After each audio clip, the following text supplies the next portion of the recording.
గోపురం దగ్గరికి వచ్చేసి కోరుకొని కొబ్బరికాయ కొడుతున్నాం. సో నైట్ 12కి ఇక్కడ స్టార్ట్ అయ్యాం. ఇప్పుడు దగ్గర 10 కావస్తుంది దర్శనం అయిపోయి వచ్చేసరికి. సో ఇంక ఇప్పుడు టెంకాయ కొట్టేసి సత్రానికి వెళ్ళి రెస్ట్ తీసుకొని ఇంకా ఆఫ్టర్నూన్ స్టార్ట్ అవ్వాలి ఊరికి.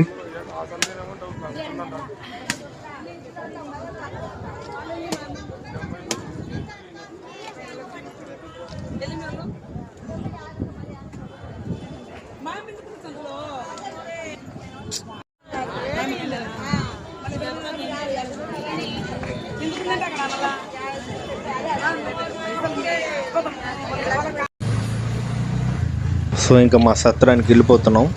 ఆటో ఎక్కాము. ఈ ఆటో మామూలుగా వెళ్ళట్లేదు, సర్రం దూరుతున్నాడు. చాలా డేంజరస్ తోలుతుండు. చిన్నది బోరా అన్నా కూడా వినట్లేదు. ఏం చేస్తాం మరి, ఇంకా వీళ్ళు ఇంతే. కాకపోతే నా భయం ఏంటంటే ఇంతసేపు నడిచి కాళ్ళు అయితే అసలు అడుగు వేయలేకపోతున్నాం. ఇక్కడ ఎక్కడైనా మళ్ళీ పడేస్తే మళ్ళీ పోయి హాస్పిటల్లో పడుకోవాలి. ఇదంతా టైం లేదు, ఓపిక లేదు. వీడికేమో చిన్న బోరా అని చెప్తున్నా కూడా వినట్లేదు. సో ఇంకేం చేస్తాం, అలానే భరిస్తూ వెళ్తున్నాం. వీళ్ళ భాష మనకు రాదు, తెలుగు అర్థమైనా వీళ్ళు మాట్లాడరు.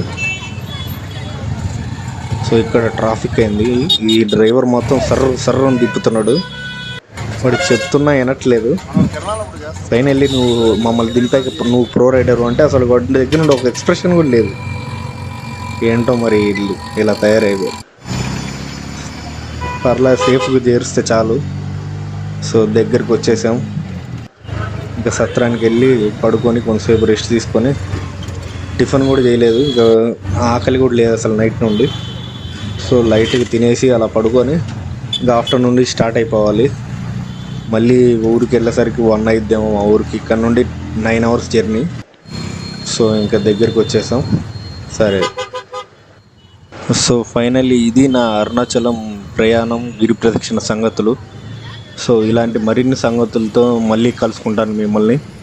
ఓం నమః శివాయ. సో ఇక్కడ వరకు చూశారు కాబట్టి నా వీడియో మీకు నచ్చితే లైక్ చేసి సబ్స్క్రైబ్ చేసుకొని నన్ను సపోర్ట్ చేయండి.